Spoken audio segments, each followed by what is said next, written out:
전설의 야담을 찾아주셔서 감사드립니다. 오늘도 흥미롭고 재미난 이야기를 준비하였답니다. 그러면 즐거운 시간 되셔요. 옛날 조선시대 어린 임금이 나라를 다스리던 시절이었습니다. 간신배들은 주상의 눈과 귀를 가린 채 당파 싸움만 일삼고 있었지요. 그러니 나라 꼴이 어디 제대로 돌아가겠습니까? 거리엔 거린들이 넘쳐나고 산과 들엔 도적들이 날뛰고 있었답니다. 똑똑히 보아라. 이 자들은 노비의 역할을 다하지 않고 무엄하게도 도망을 친 놈들이다. 한양 저잣거리에 추노꾼들이 굴비 엮듯이 사람을 끌고 왔습니다. 살기가 어려워 주인 집에서 달아난 도망노비들이었지요. 이들은 포악한 주인 권대감을 피해 도망갔다가 추노꾼들에게 붙잡힌 것이었습니다. 단 하나도 살아날 가치가 없으니 모조리 사형에 처해 본보기로 삼을 것이다. 세도당당한 권대감이 호통을 쳤습니다. 무엇들 하느냐?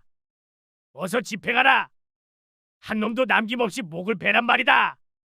권대감의 호령에 망나니들이 움찔하였습니다. 한 명도 살려두지 말라니요. 천하의 망나니들조차 권대감의 작태엔 할 말을 잃었답니다. 허나 권대감이 거듭 재촉하니 결국 망나니의 칼이 춤을 추었지요. 그렇게 도망노비들은 모조리 죽임을 당했답니다. 모조리 죽었구나. 아무리 노비라지만 불쌍해서 어쩜 좋나. 어이구 하늘도 무심하시지. 세상에 어찌 저럴 수 있단 말이야. 한양 저잣거리는 피로 물들었습니다. 죽은 노비들의 목은 본보기로 효수되고 말았지요. 그래봤자 어쩌겠습니까? 사람들은 탄식하고 하늘의 무심함을 원망할 뿐이었지요. 힛! 장사하십니까? 딸꾸기로구나. 이 판국에 심부름을 오다니 니놈도 참 팔자 좋구나. 한 사내가 킬킬 웃으면서 저잣거리에 나타났지요. 큰 덩치에 바보 같은 웃음을 띤 머슴 딸꾸기였습니다. 딸꾸기는 과부마님의 명령으로 심부름을 나온 것이지요. 머리가 좀 모자란 딸꾸기는 흉흉한 분위기에도 아랑곳 없이 낄낄거렸답니다. 하여간 네 주인은 어쩌자고 너 같은 맹추한테 심부름을 시킨단 말이냐? 맹주인 제가 그걸 어찌 알아유? 그 물건이나 주시오. 오냐, 자 받아라. 생선가게 최씨 부인은 딸꾸기에게 생선꾸러미를 내밀었습니다. 꽤 묵직했지만 딸꾸기는 가볍게 들어올렸지요. 하여간 희망하는 장사구나. 그래, 어서 가보거라. 힛! 딸꾹이 가게 슈! 딸꾸기는 또다시 킬킬 웃고는 생선꾸러미와 함께 덜렁거리며 돌아갔답니다. 이놈의 세상, 웃는 놈은 천치될 뿐이로구나. 집으로 돌아온 딸꾸기는 마님에게 꾸벅절을 하였지요. 마님 딸꾹이 다녀왔시오. 오냐, 생선은 부엌에 두거라. 마음씨 착한 과부 마님은 멍청한 딸꾸기에게도 자상했습니다. 딸꾸기는 부엌에 척하고 생선꾸러미를 두고 나왔습니다. 그래, 끝났느냐? 잘했다. 그럼 너도 일 보려무나. 마님도 일 보시오. 과부마님이 가고 나자 집안의 다른 머슴들이 딸꾸기를 애워쌌지요. 하나같이 얼굴이 불그락 푸르락했답니다. 이놈 딸꾸가? 네가 뭔데 심부름을 받느냐? 머슴에도 서열이 있다, 이 맹추야. 누가 받건 뭔 상관이오. 뭐시? 이놈이 뜨거운 맛을 좀 봐야 정신을 차리겠느냐? 화가 치밀어 오른 머슴들은 딸꾸기에게 다구리를 놨답니다. 사실 이유가 있었습니다. 머슴들은 심부름값을 빼돌려 술값을 하고 있었지요. 그런데 딸꾸기가 심부름을 다녀오는 바람에 삥땅 칠 기회를 날려버렸지 뭡니까. 하여 꼴이 잔뜩 난 머슴들은 그 분풀이를 딸꾸기에게 했답니다. 이놈, 2대 맞아라. 아니 3대 맞아라. 아니다, 1대 더 맞아라. 딸꾸기는 실컷 얻어맞았지만 여전히 바보처럼 웃었지요. 그러다 보니 때리던 머슴들이 오히려 지쳐버렸답니다. 또 맘대로 심부름을 갖다간 그땐 재미없을 줄 알아라. 머슴들은 시근덕거리며 가버렸습니다. 딸꾸기는 쌍코피를 쓱 닦고는 해벌쭉 웃었지요. 너비끼리도 박이 터지니 조선팔도 피망없는 곳이 없구마잉. 그렇게 하루가 또 저물었답니다. 밤이 깊어지고 모두가 잠든 야심한 자정이 되었지요. 하늘엔 별이 총총히 뜨고 길가엔 밤고양이들만 돌아다녔습니다. 헌데 그런 밤중에 권대감댁 담장을 넘는 이가 있었습니다. 복면을 쓰고 칼에 맨 사내는 높다란 담장을 가볍게 뛰어넘었지요. 그야말로 그림자처럼 움직이니 사내가 침입한 것을 아무도 눈치채지 못했답니다. 사내는 아무런 소리도 없이 권대감이 있는 사랑채로 향했지요. 그리고는 잠시 후 사랑채에서 나온 사내는 또다시 담장을 넘어 사라졌습니다. 아, 이복의 소식 들었나? 간밤에 염라대왕이 다녀갔다는군. 그래, 이번엔 누가 당했나? 놀라지들 마시게. 아, 글쎄 권대감의 목이 달아났다는 것이야. 권대감이? 그 집엔 사병이 드글드글하지 않은가? 그럼 뭐하나? 염라대왕 하나를 못 잡는데. 근데 섬찟한 것이 뭐냐 하면 사라진 권대감의 목이 한양 저작거리에서 나왔다는군. 허참, 염라대왕이라는 것이 정말 있긴 있는가 보구먼. 한양 바닥은 난리가 나고 말았습니다. 그도 그럴 것이 권대감의 목이 효수당한 노비들 사이에 떡하니 발견되었으니까요. 대신 노비들의 목은 죄다 사라졌지요. 밤새 무슨 조화를 부린 것인지 노비 대신 권대감의 목만 남았지 뭡니까? 그 죽은 노비들이 죄다 권대감댁 노비였자는가? 그 자리에 권대감의 목만 남았다? 이거 완전 노비들의 복수를 해준 모양새로고. 염라대왕은 한양 최고의 화제거리였지요. 매일 밤마다 탐관오리의 목을 베니 조정이며 포도청이며 그를 잡기 위해 혈안이 되어 있었지요. 그러나 염라대왕의 행방은 그야말로 오리무중이었습니다. 뭔 얘기를 재밌게 하시오. 딸꾹이야? 바보는 알고 없어. 바보는 원래 아는 게 없슈. 그러니 얘기나 해보시오. 말을 말아야지. 요새 염라대왕이라는 자가 나오는데 재밌게 얘기를 들은 딸꾹이는 헤헤거리며 집으로 돌아왔지요. 그리고 또 머슴들에게 얻어 터졌답니다. 그리고 또다시 헤헤거리며 잠이 들었지요. 그날 밤이었습니다. 밤이 으슥해지자 딸꾹이는 조용히 일어났습니다. 복면을 두르고 칼을 찬 딸꾹이는 조용히 집을 빠져나왔지요. 딸꾹이가 향한 곳은 한양 강가에 버려진 창고였습니다. 스승님, 좋았습니다. 왔느냐? 오늘도 추수해야 할 악당들이 많구나. 알겠습니다, 스승님. 수염이 허연 노인 하나가 딸꾹이를 맞이했지요. 노인은 허리가 꼿꼿하고 눈빛이 형형한 것이 척 보기에도 보통 무사가 아니었죠. 딸꾹이는 노인 앞에 공손히 엎드려서 서첩을 받아들였답니다. 명심하거라. 이번 상대는 뱀 같은 자이니 절대 이놈의 말에 귀를 기울여서는 안 될 것이다. 네, 스승님. 말씀대로 하겠습니다. 딸꾹이는 조용히 창고를 빠져나왔지요. 우리 집안을 그렇게 만든 흉수를 내 반드시 찾고 말 것이다. 사실 딸꾹이는 처음부터 노비는 아니었습니다. 새도 당당한 한성판윤 이대감의 적손이었지요. 그땐 이름도 딸꾹이가 아닌 휘열이었답니다. 허나 휘열이 10살이 되던 해 아버님인 이대감이 모함을 받아 파직을 당하고 말았지 뭡니까? 어디 그뿐입니까? 파직을 당한 그날 밤 자객들이 집에 쳐들어와 일가족이 몰살을 당했던 것이지요. 마루 밑에 숨어있던 휘열만이 간신히 살아남을 수 있었습니다. 이후 휘열은 호위무사 김노인에게 거두어져 자객이 되었지요. 그리고 본명인 휘열의 얼자를 파자하여 딸꾹이라는 가명을 쓰고 있었지요. 그리하여 딸꾹이가 된 휘열은 집안을 풍비박산낸 세도가들을 뒤쫓아 하나하나 무너뜨리고 있었답니다. 한성 최고의 갑부 최행수. 대체 무엇을 숨기고 있는지 살펴봐야겠군. 딸꾹이는 조용히 최행수의 저택에 숨어들었습니다. 사병들을 요리조리 피해 단숨에 사랑방에 도착했지요. 헌데 사랑방에는 개미새끼 한 마리 보이지 않았지요. 스승님이 준 용모파기에는 분명 오늘 밤 최행수가 집에 있다고 하였는데. 스승이 내려준 용모파기가 설마 잘못되었을 리는 없었지요. 하여 딸꾹이는 조용히 저택 안을 살폈답니다. 한양 상권을 한 손에 쥔 최행수는 저택 또한 으리으리했지요. 위세가 어찌가 대단한지 재물을 쌓아두는 곳간만 7채나 되지 뭡니까? 그런데 어째 곳간 하나에서 여전히 불빛이 새어나오고 있었지요. 아무래도 저곳이 수상하구나. 딸꾹이는 곳간 지붕으로 기어 올라갔습니다. 처마 끝 벽틈으로 창고 안을 살피는데 이럴 수가. 딸꾹이의 눈이 휘둥그레해졌지요. 수많은 사람들이 거꾸로 매달려 있는 게 아니겠습니까? 최행수가 붙잡은 포로들이었지요. 어찌나 많은지 꼭 메주덩어리처럼 주렁주렁했습니다. 어서 입을 열지 못하겠느냐? 날 감시하라 보낸 자가 누구더냐? 최행수는 부하들을 시켜 매질을 하고 있었답니다. 모질게 얻어맞은 사람들은 벌써 몇 명이 숨이 끊어진 듯 하였지요. 그럼에도 최행수는 매질을 멈추지 않는 것이었죠. 지켜보던 딸꾹이는 피가 거꾸로 솟는 느낌이었습니다. 듣던 것보다 더한 악한이었으니까요. 금수만도 못한 것들아. 니들이 이러고도 살기를 바라느냐? 더 참지 못한 딸꾹이는 번개처럼 창고 안으로 뛰어들어갔습니다. 웬 놈이냐? 여기가 어딘 줄 알고 들어왔느냐 말이다. 잘 안다. 썩어빠진 최씨 장사꾼의 은신처가 아니더냐? 무엇이?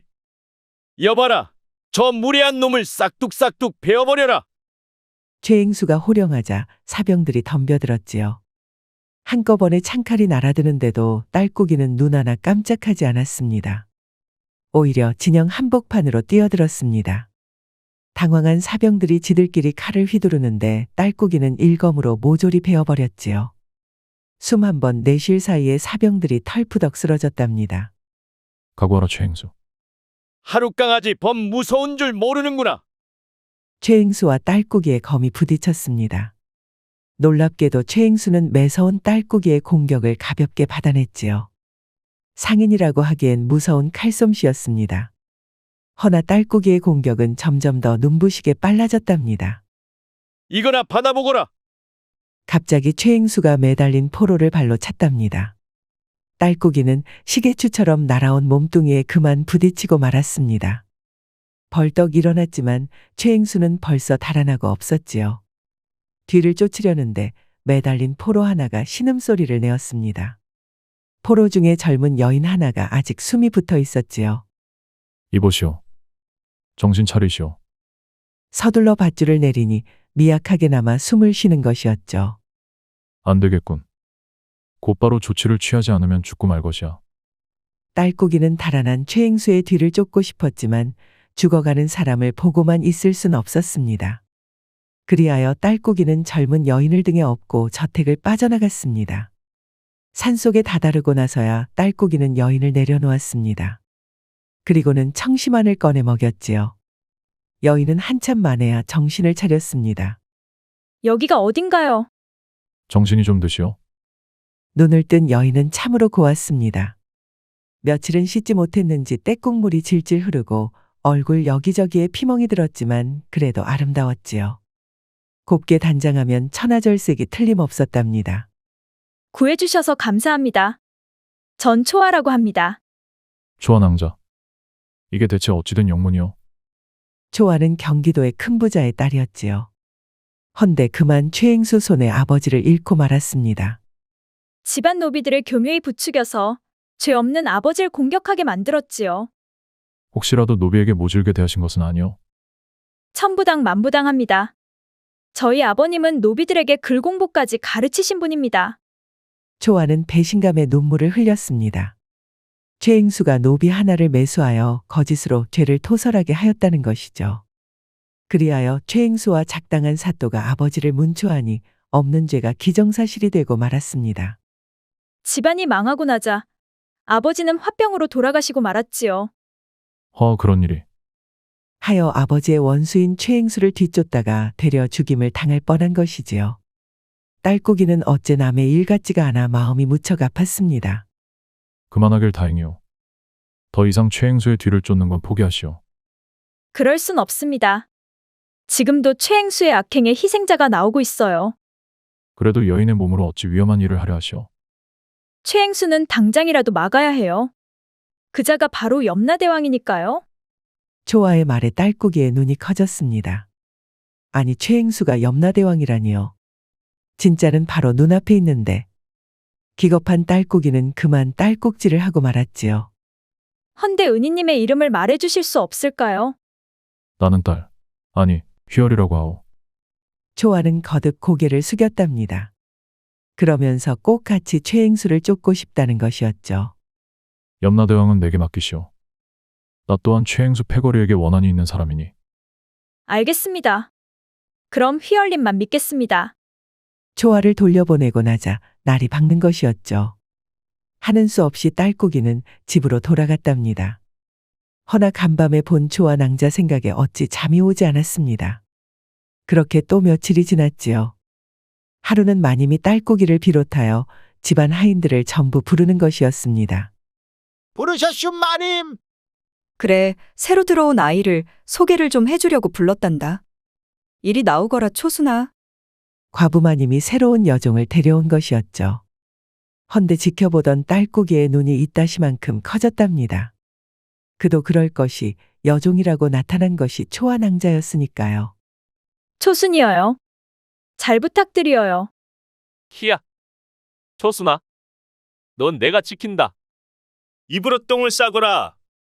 초순이, 넌 이 오라버니만 믿으면 된다. 하이고 니까짓 게 뭔데 오라비 행세를 하려 드느냐? 머슴들은 초순이의 미색에 좋다고 난리를 피웠지요. 허나 딸꾹이는 아무래도 좋아할 수가 없었습니다. 이 사고뭉치 낭자가 왜 여종 행세를 하는지 알다가도 모를 일이었으니까요.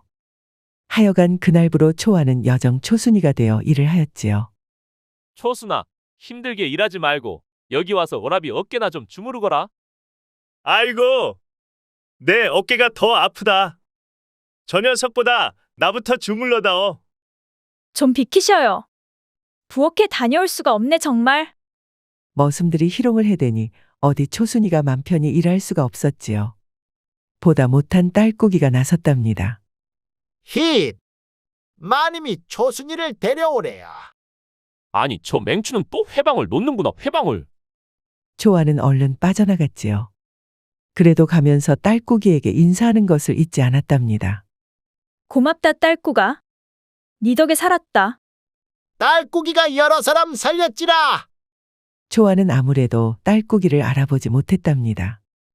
그도 그럴 것이 복면을 쓴 데다 날이 어두웠으니 누가 누군지 알 리가 있겠습니까? 하여 눈앞에 이 맹추가 며칠 전 자기를 구해준 자객이라는 것을 꿈에도 몰랐지요. 하여 머리는 좀 나빠도 친절한 사내라고 생각하며 고마워할 따름이었습니다. 딸꾹이 넌 어쩜 그리 친절하느냐? 머리는 나빠도 딸꾹이 네가 젤로 좋구나. 딸꾹이한테 바라면 안 되지라. 반하긴 무슨. 하여간 딸꾹이 입만 살아선. 그래도 초아는 피식피식 웃음이 나왔습니다. 딸꾹이 덕분에 일에 적응할 수 있었으니까요. 거기다 불손한 머슴들이 희롱이라도 할라치면 나서서 도와주니 어찌 고맙지 않겠습니까? 딸꾹아, 이거 고구마인데 너도 하나 먹으렴. 고맙지라. 아따 고구마 실어네. 초아와 딸꾹이는 서로 도우며 집안일을 하였지요. 그렇게 한 달쯤 지났을 무렵일까요? 그날엔 마님도 옆 동네 잔치로 자리를 비웠을 때였답니다. 초아가 일하다 말고 어디론가 빠져나가는 것이 아니겠습니까? 본인 목숨이 9개라도 되는 줄 아나. 또 무슨 모험을 하려고 저런단 말인가. 딸꾹이는 들키지 않게 조용히 뒤를 밟았지요. 가만히 살펴보니 초아는 남장을 한 채 저작거리로 나가는 것이었지요. 그리고 상인인 척하면서 최행수에 대해 묻는 게 아니겠습니까? 경기도 갑부의 일을 아십니까? 알다마다. 그게 다 최행수와 거래가 틀어지고 생긴 일 아닌가? 말씀 좀 더 해주십시오. 그렇게 한참을 정보를 모으던 초아는 날이 어두워지자 집으로 돌아왔답니다. 아주 천연덕스럽게 귀가한 초아는 방으로 돌아갔지요. 허나 딸꾹이는 밤이 깊을 때까지 초아의 방 근처에서 감시를 이어갔답니다. 이윽고 자정이 되었지요. 방문이 스르륵 열리더니 또다시 남장을 한 초아가 나오는 것이었습니다. 그러더니 집을 빠져나와 어디론가 향하는 것이었지요. 딸꾹이는 조용히 뒤를 밟았습니다. 초아는 최행수의 저택으로 향하지 않았습니다. 대신 한양에서 좀 떨어진 빈민촌으로 향했습니다. 여기는 가난한 백성과 노비들이 사는 아주 낙후된 마을이었지요. 가끔씩 시체 치우는 일을 받아서 하거나 한양의 위험하고 굳은 일을 도맡아 먹고 사는 곳이었지요. 초아는 그 마을에서 가장 동떨어진 다 쓰러져가는 창고 안으로 들어갔답니다. 누구냐? 여기는 함부로 들어올 곳이 아니다. 언덕 위에 구름. 은적이 맞구나. 어서 들어가거라. 어디서 입수했는지 암호까지 맞춘 초아는 당당히 안으로 들어갔답니다. 딸꾹이는 조용히 창고 지붕으로 올라갔지요. 안을 살펴보니 동네 노비들이 그득히 있는 것이 아니겠습니까? 그리고 그 가운데에는 복면을 쓴 사내가 무어라고 외치고 있었습니다. 날 때부터 왕후장상의 씨가 따로 있다더냐? 누군 노비로 살고 누군 양반으로 사니 이 얼마나 부당한 일인가? 못 먹고 못 사는 것이 우리네 팔자라면 이놈의 세상 거하게 엎어버리는 것도 좋지 않겠는가? 복면 선비의 연설의 노비들은 앞다퉈 찬성을 했지요. 선비는 신이 났는지 점점 더 과격한 언동을 쏟아냈답니다. 창칼이 없으면 창칼을 주리오. 의복이 없으면 의복을 주리라. 그러니 다 같이 힘을 모아 제대로 한번 일을 벌려보세나. 개주님 말씀이 옳습니다. 한번 해봅시다요, 다들. 뱃속에 기름만 낀 양반 놈들을 이번 기회에 아주 결단을 내버리는 걸세. 옳소. 살면 노비요. 죽으면 사람인데 죽기 살기로 하면 된단께요. 노비들은 흥분해서 아우성을 쳤지요. 그야 자기 속을 시원하게 풀어주는 말인데 오죽했겠습니까? 허나 지켜보던 딸꾹이는 소름이 쫙 돋았습니다. 이제 보니 노비들을 선동해 밀란을 꾸미고 있었으니까요. 참지 못한 딸꾹이가 내려오려는데 누군가 날카롭게 외치는 것이었죠. 속지 마십시오, 여러분. 이건 다 여러분을 이용하려는 수작입니다. 초아였지요. 초아는 겁도 없이 나서서는 복면 사내의 말을 정면에서 반박하는 것이었습니다. 처자가 잘 몰라서 그러는 것 같은데 개주님은 거짓말을 할 사람이 아니시오. 아무렴. 개주님이 어떤 분인데? 이 마을이 풀칠이라도 하는 게 다 개주님 덕분인데. 그런 분이 사람을 선동하여 난을 준비합니까? 정신 차리시오. 그러면서 복면 쓴 사내를 척하고 손가락으로 가리켰지요. 저자의 배우는 한양 최고 갑부 최행수요. 귀신은 속여도 한 번 속았던 나는 못 속이요. 초아의 아버지인 경기도 갑부가 바로 이런 방식으로 당했던 것이었지요. 그러니 딸인 초아가 치가 떨리는 것이 당연했습니다. 듣자 하니 무슨 모함을 하는 게냐? 여봐라, 저 어리석은 처자를 당장 붙잡아라. 사방에서 복면 사내의 수하들이 초아에게 덤벼들었습니다. 초아는 칼을 빼들고 저항했지만 오래가지 못했지요. 무술을 배우긴 했으나 어디 실전이 만만하겠습니까? 부하가 휘두른 칼에 초아가 들고 있던 칼이 저만치 날아가고 말았지요. 이 맹랑한 계집! 죽어라! 그런데 이 무슨 조화일까요? 수아의 칼이 초아를 치려던 순간 갑자기 푹 쓰러지는 것이었습니다. 어디선가 비수가 날아와 무사히 이마에 박힌 것이었지요. 아니, 웬 놈이냐? 모습을 드러내지 못할까? 그러자 더 많은 비수가 날아왔습니다. 그러더니 초아를 에워싼 사내들을 모조리 쓰러뜨리는 것이었지요. 집회는 아수라장이 되었습니다. 한 무사가 천장에서 뛰어내려서는 복면 사내의 수하들과 칼싸움을 벌이는 것이었습니다. 딸꾹이었지요. 이게 무슨 난리야? 갑시다. 이러다 눈먼 칼에 맞아 죽겠소. 비명소리와 칼 부딪히는 소리가 요란해지니 기겁한 노비들이 앞다퉈 창고를 빠져나왔지요. 혼란을 틈타 초아도 일어나 싸움에 가세했습니다. 수하들이 다 쓰러지자 복면 사내는 황급히 자리를 떴지요. 그러자 초아도 그 뒤를 쫓았답니다. 멈추시오. 최행수의 계획을 낱낱이 들어야겠소. 아니 그런데 몇 발짝 가기도 전에 복면 사내도 풀썩 쓰러졌답니다. 다가가 보니 가슴팍에 화살을 맞은 것이었죠. 그제야 어디선가 말발굽 소리가 들렸습니다. 일이 틀어진 것을 눈치챈 최행수가 달아나고 있었던 것입니다. 거기 서라, 최행수. 부끄럽지도 않느냐? 시무를 아는 것이 영웅이라. 분리할 때는 내빼는 것이 영웅이니라. 어디 괴소리를 시부렁대느냐? 그때 최행수가 탄 말이 펄쩍 뛰었답니다. 어디선가 날아온 비수가 말에 항문에 박혔던 것이지요. 그 바람에 최행수는 속절없이 말에서 떨어지고 말았습니다. 최행수는 비틀비틀 일어났지만 뒤쫓아온 초아의 칼이 목에 딱 닿았지요. 여기까지요, 최행수. 어린 계집이 참으로 운이 좋구나.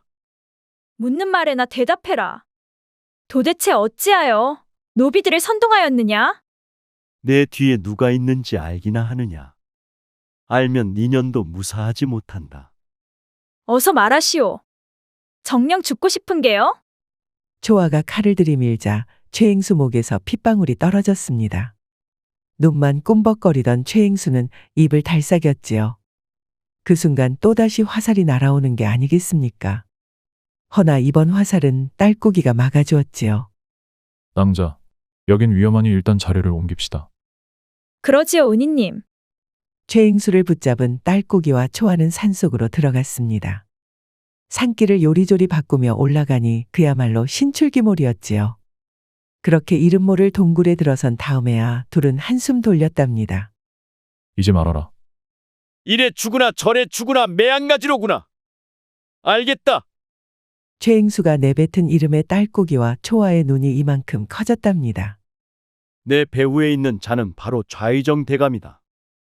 난 그분의 지시로 움직였을 뿐이다. 이 나라의 좌상이 어찌하여 난을 꾸민단 말이냐? 바른 대로 구하거라. 좌상은 내란을 일으켜서 조선의 혼란을 가져올 심산이다. 혼란을 틈타 어린 주상을 폐하고 미리 작당 모의를 한 성완대군을 그 자리에 앉히려는 것이었지요. 그렇게 성완대군을 꼭두각시 삼아 이 나라를 완전히 장악하려는 것이 좌상의 음모였답니다. 실로 무서운 계획이었지요. 그렇다면 우리 아버님은 어째서 해친 것이오? 그건 어디까지나 전초전이었다. 노비들이 얼마나 잘 속나 시험을 해본 것이지. 이놈! 화가 치민 초아가 칼을 휘두르려 했지요. 허나 딸꾹이가 점잖게 막아세웠답니다. 흥분을 가라앉히시오. 진짜 적은 좌상대감이니 최행수를 배워도 헛일이외다. 그러더니 최행수에게 점잖게 물었답니다. 최행수, 도설한 것을 좌상이 알면 그대도 죽은 목숨이요. 실로 그러하다. 살 길을 열어줄 터이니 우리 일에 협조하시오. 알겠소? 생각을 거듭하던 최행수는 고개를 떨궜습니다. 아무래도 딸꾹이의 말이 이치에 합당했기 때문입니다. 그래, 물어보거라. 무엇이 궁금하냐? 좌상의 역모를 밝힐 증자가 필요하오. 증자라면 하나 있다. 좌상과 그 결탁한 자의 이름이 담긴 연판장이 있느니라. 헌데 그게 좌상대감의 사랑채에 있다는 것이었지요. 좌상의 저택엔 이름난 무사들이 득식을 하니 그야말로 용담호혈이었습니다. 천하의 딸꾹이도 쉽게 들어갈 곳이 아니었지요. 당장 가야지요. 은희님, 절 말리지 마셔요. 아서시오. 거긴 낭자가 쉽게 들어갈 곳이 아니외다. 초저도 쉬운 마음으로 이러는 게 아니에요. 초아는 감정이 북받쳐 올랐습니다. 이제야 아버지를 죽인 원수를 찾았는데 어찌 망설일 수 있겠습니까? 그러다 보니 말리는 복면사내가 야속하게만 느껴지는 것이었지요. 은희님께선 제가 겪은 일을 몰라서 그런 말씀을 하십니다. 나도 다 겪어보았어. 그러면서 딸꾹이는 얼굴을 가린 복면을 천천히 풀었습니다. 정체가 드러나자 초아의 눈이 휘둥그레해졌지요. 아니, 너는 딸꾹이 아니냐? 그동안 속여서 미안하오. 내 이름은 이휘열이오. 좌상 손에 죽은 한성판윤의 적손이 바로 나요. 세간에선 나를 염라대왕이라 부르고 있지. 초아는 숨이 가빠졌습니다. 바보로 알았던 딸꾹이가 은인이었다니요. 거기다 염라대왕이었다니요. 초아는 정신이 황방해진 터라 자기도 모르게 주저앉고 말았습니다. 열문지화를 당하고 20년. 그 세월을 복수만 꿈꾸며 살았다오. 드디어 흉수를 알았으니 내 어찌 복수를 마다하겠소. 허나 신중하게 해야 했습니다. 자칫 강대한 좌상에게 압살당할 수 있었으니까요.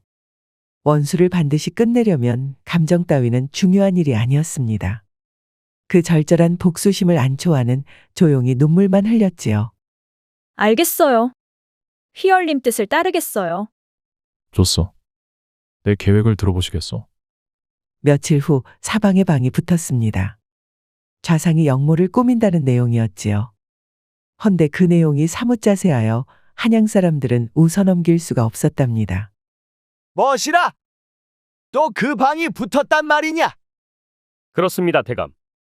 수하들이 열심히 떼어내고는 있지만 어서 찾아라. 도대체 어떤 놈이 내 명예를 실추시키는지 당장 찾으란 말이다. 노발대발한 좌상은 수하들을 풀어 방을 떼어냈습니다. 헌데 그러면 그럴수록 더 많은 방이 붙는 것이었죠. 덕분에 좌상의 영모를 꾸민다는 말이 한양의 어린애들까지 퍼지고 말았습니다. 좌상은 그야말로 펄펄 뛰었지요. 좌상의 수하들이 반절 이상 저택을 나왔구려. 그러게요. 저들은 방을 붙인 사람을 찾느라 밤낮을 뒤지고 있어요. 지금이 바로 기회요. 그리하여 휘열과 초아는 좌상의 저택으로 숨어들었습니다. 야밤도 아니고 멀쩡히 대낮에 들어올지 누가 알았겠습니까? 둘은 잽싸게 담장을 넘어서는 경계가 흐트러진 저택을 종횡무진 누볐지요. 마침내 좌상의 사랑채까지 들어갔을 때였습니다. 참으로 낭패였습니다. 나간 줄 알았던 좌상이 책상에 기대어 꾸벅꾸벅 졸고 있는 것이 아니겠습니까? 둘은 살금살금 증자를 찾아 사랑채를 뒤졌지요. 그렇게 한참을 찾았더니만 병풍 뒤에 조그만 서랍장이 있었답니다. 그 안에 연판장이 들어 있었습니다. 마침내 증자를 찾은 것이지요. 둘은 안도의 한숨을 내쉬었습니다. 이제 이것을 조정에 가져가기만 하면 되었으니까요. 헌데 너무 기뻤던 탓일까요? 초아가 그만 실수하여 병풍을 밀치고 말았지 뭡니까? 병풍은 우당탕 소리를 내며 넘어지고 말았습니다. 걔 누구냐? 정신을 차린 좌상이 대경실색을 하였습니다. 딸꾹이가 입을 막으려 하였지만 좌상이 더 빨랐지요. 고함을 치며 방을 나서니 사방에서 무사들이 몰려들었답니다. 꼼짝없이 포위당하고 말았던 것이죠. 좌상, 그대의 음모가 들통났으니 그만 항복하시오. 헛소리 마라! 니놈 손에 그 증자만 도로 찾으면 그 누가 나를 막겠느냐? 사실 계획은 이제 8알이 진행된 상황이었습니다. 실행만을 앞두고 있었는데 휘열과 초아가 죄를 뿌리고 만 것이었죠. 하여 좌상은 어서 빨리 저 두 연놈을 죽이고 연판장을 찾으라 호통을 쳤습니다. 휘열은 복면을 벗어던졌지요. 내가 바로 이휘열이다. 좌상의 모함에 억울한 죽음을 당하신 한성판윤 이대감이 내 아버지로다. 그러더니 칼을 빼들어서 덤벼드는 무사들을 차례로 베었습니다. 휘열의 칼이 번쩍일 때마다 무사들이 추풍낙엽처럼 쓰러졌지요. 허나 숫자가 너무 많았습니다. 반절이나 저택을 나갔지만 여전히 100명은 되었답니다. 초아 낭자, 내가 맡고 있을 테니 어서 빠져나가시오. 하지만 휘열 도령, 지금은 증자를 조정에 전하는 것이 급선무요. 자, 어서 가시오. 초아는 눈물을 뿌리며 달려갔습니다. 무사들이 초아를 쫓았지만 휘열의 손에 쓰러졌습니다. 허나 그 와중에 휘열도 무사의 칼에 베이고 말았지요. 등이 베이고 팔의 상처에서도 피가 흘렀습니다. 허나 휘열은 결코 신음소리를 내지 않았답니다. 혹시라도 초아가 뒤돌아볼까 걱정해서였지요. 다 끝났구나. 이제 한판 놀아보자. 이 역적에 죽으더라. 초아가 빠져나가자 휘열은 피가 뚝뚝 떨어지는 얼굴로 씩 웃었답니다. 참으로 귀기 어린 미소였지요. 무사들이 주춤하자 휘열이 돌진했습니다. 몸의 상처는 안중에도 없는 양 성난 호랑이 같은 기백이었지요. 한편 증자가 도착하자 조정은 난리가 났습니다. 제 아무리 좌상의 무리가 많다지만 조정엔 아직 충신들이 남아 있었답니다. 이들은 좌상의 세력에 눌려 말을 못하고 있었지만 버젓한 증자가 나왔으니 상황이 달라진 것이었지요. 한 목소리로 좌상을 벌하라 상소하니 임금도 더는 가만히 있지 않았습니다. 내금위에 일러 좌상을 잡아들이라 명령한 것이었지요. 휘열님, 제발 무사하시길. 내금위를 안내해 좌상의 저택으로 돌아온 초아는 눈물을 흘렸습니다. 뒤를 지키던 휘열이 잘못됐을까 너무나도 걱정스러웠으니까요. 헌데 좌상의 저택에 도착하니 그야말로 아수라장이 되어 있었답니다. 아니 이게 뭐야? 무슨 전쟁이라도 났던 것인가? 살아있는 사람이 하나도 없구만. 얼씨구, 이 시체는 좌상 아닌가? 아예 몸통하고 머리가 따로 떨어졌구만. 살긴 글렀어. 그 많은 무사들이 모조리 도륙을 당한 것이지요. 거기다 좌상까지 숨이 끊어졌으니 도착한 내금위가 할 일이라곤 시신을 확인하는 것뿐이었답니다. 허나 그 자리에 휘열은 어디에도 보이지 않았습니다. 혹시 시체 속에 있나 몇 번이나 확인하였지만 비슷한 인물조차 없었지요. 그야말로 연기처럼 증발한 것입니다. 휘열님, 죽었는지 살았는지 가르쳐라도 주셔요. 네. 초아는 땅을 치며 눈물을 흘렸습니다. 허나 아무런 대답이 없었지요. 고맙다는 말씀도 못 드렸는데. 사모하고 있다는 말 한마디 못 드렸는데 어딜 가셨나요? 시신만 그득한 좌상의 저택에는 초아의 울부짖는 소리만 들렸습니다. 그 후로 조정에서는 좌상의 무리들을 대대적으로 숙청하였지요. 덕분에 종묘사직이 바로 서고 왕세자를 교체하려던 음모도 산산이 부서졌습니다. 좌상과 결탁했던 성원대군도 벌을 받아 양인으로 굴러떨어졌답니다. 주상이 되려고 했던 그의 야심은 먼지처럼 부서지고 말았습니다. 당연히 초아의 집안도 되살아났습니다. 좌상이 최행수를 시켜 빼앗은 재산을 모두 돌려받을 수 있었으니까요. 덕분에 경기도 최고 갑부가 된 초아는 으리으리한 저택으로 돌아오게 되었습니다.